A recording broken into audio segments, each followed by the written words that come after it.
This wedding was an assignment for my Religion 2 class in Catholic school. This one's wife, Harry and the Overdose. Hello, I'm H.G. Tudor. Prince Harry is the intimate partner, primary source, victim of a narcissist, his wife. He holds this status because a number of years ago, when he came on her radar, her narcissism essentially identified that he would be the best person to put in that position because of the following. 1, he would be easy to control. 2, he would provide lots of fuel. 3, he would have excellent character traits that could be acquired from him. 4, there would be substantial residual benefits. Compared to what this one's wife had been exposed to in terms of potential intimate candidates, Prince Harry exceeded the rewards by some margin. In effect, the narcissism, if it had a voice, will have stated, "Whoopie-fucking-do, jackpot time, get after him, girl." And thus, by creating an infatuation, which she believed was love, it caused her to roll out a various smorgasbord of benign manipulations, lashings of spicy poontang, mirroring of his likes, false compassion for his difficult circumstances, etc., in order to draw him in, and for him to then believe that he'd met the woman of his dreams. As was often the case, he wanted the world to see that, hey, look what I, the ginger spare, have managed to pull. Pretty good, huh? He regarded her as hot, gorgeous, compassionate, fun, interesting, caring, and of course would let him basically put it wherever he wanted. This all meant that he fell head over heels in love with her, and thus became so easy to control. He holds that position, and, like any intimate partner primary source that is drawn into an entanglement romantically with a narcissist, he gets all of the good stuff during the seduction, he gets all of the good stuff while he's embedded, and then it goes wrong. He gets the sustained devaluation, which is punctuated with respite periods. This goes on like a roller coaster ride. Periods where it's awful, then things are really good, then it's awful, and then it's really good. But this then starts to take the toll on a victim. The victim is bewildered. They can't understand why this person who was amazing and wonderful is now horrible to them.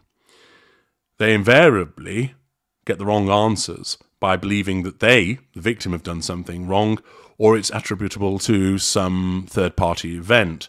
For instance, they're having a difficult time at work, or they're having problems with extended family, and this is causing them a lot of stress, and unfortunately they're taking it out on me. For the most part, at this stage, the victim does not realize that they are a victim of a narcissist, and that they're being devalued. A lack of knowledge, combined with the fog of emotional thinking, and the rollercoaster nature of the relationship, all works to keep that victim in situ. Rather than thinking at the first sign of devaluation, nobody treats me like this, you can fuck this shit sky high, I'm out, the empathic victim clings on, driven by their addiction, trying to solve the problems, trying to make the relationship work again. And of course, there are what appear to be breakthroughs. When the respite periods come, the victim is misled into believing that they caused that to happen. And therefore they think, I can get that golden period back, or rather, I can get the good times back again. I just need to walk this tightrope almost to ensure that I don't foul up and everything will be okay. Of course, that isn't correct. they've just been given the respite period because the narcissist deemed that it was appropriate to do so. It was not precipitated by the behaviour of the victim. Thus, rather than get out at an early juncture, the victim remains in situ, entangled and ensnared, and this then leads to a number of problems for that victim. They've often found that their support networks have been cut away by the narcissist as part of the need to control this primary source. Thus, they don't really have anybody to turn to, and those that they speak to invariably don't understand that this person is with a narcissist, and therefore often provide well-intentioned but a completely unhelpful and often dangerous advice. The victim's self-esteem plummets. They're not sleeping properly. They're perhaps not eating properly. They find themselves losing their temper far more often than they used to. They feel worn down, bedraggled, bewildered, confused. They start to doubt themselves. And of course, where the narcissist engages in repeated revisions of history and gaslighting, that affects the perception of reality by the victim, so that they then start to doubt themselves. It takes its toll on that individual, physically, mentally, emotionally, psychologically, financially. And the result is that it can take an individual to a very difficult place. Certain narcissists are habitual drug users, and it may well be the case that their victim has taken drugs in the past, or, as a consequence of their coupling with the narcissist, has been encouraged by the narcissist to do so themselves. The feel-good factor of those drugs then shifts to being an escape from what they're experiencing in the devaluation. That they take the drugs in order to numb the pain of the devaluation that's occurring.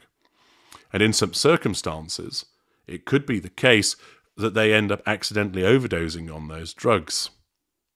That is a possibility for Harry. We know that he has taken drugs before his relationship with this one's wife. We know that he's been taking drugs during the relationship with this one's wife.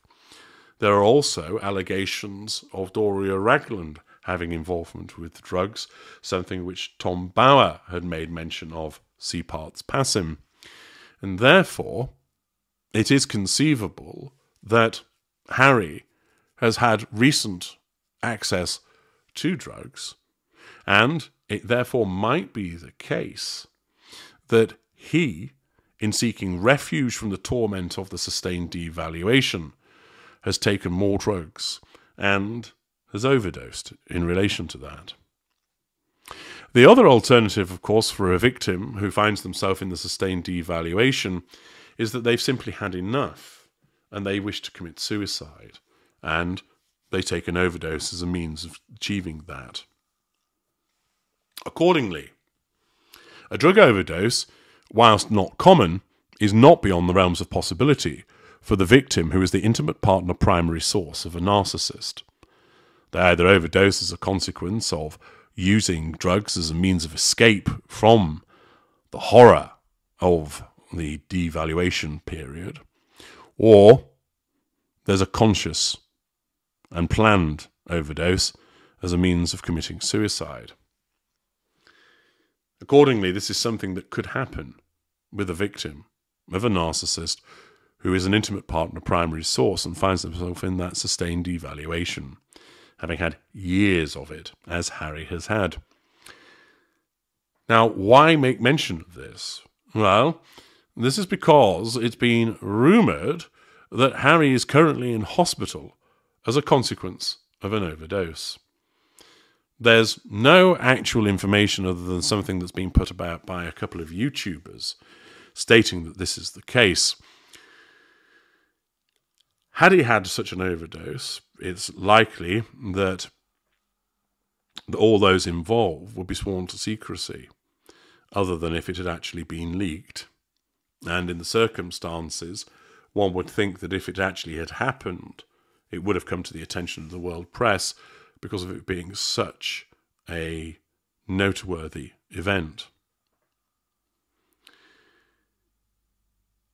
It's something, for instance, that Lady Colin Campbell has commented upon, where somebody asked her about whether she had heard the rumours about Harry being in hospital due to an overdose. She didn't believe the rumour, saying, of course, that it's possible, but she didn't believe that that rumour was accurate. There is no external evidence, any evidence of veracity to confirm that that is the case. It simply is a rumour. But nevertheless, rumour or no, it's a useful opportunity to enable you to understand more about the impact of a narcissist's behaviour on a victim, to learn about whether an overdose is something that could happen. And it is, for the reasons that I've already explained. It seems unlikely that that is what has actually happened in relation to Harry, and it's simply some scurrilous rumour that has been put about by a couple of YouTubers. But nevertheless, it does provide the opportunity to examine that angle for the purpose of understanding more about the narcissistic dynamic. I'm H.G. Tudor.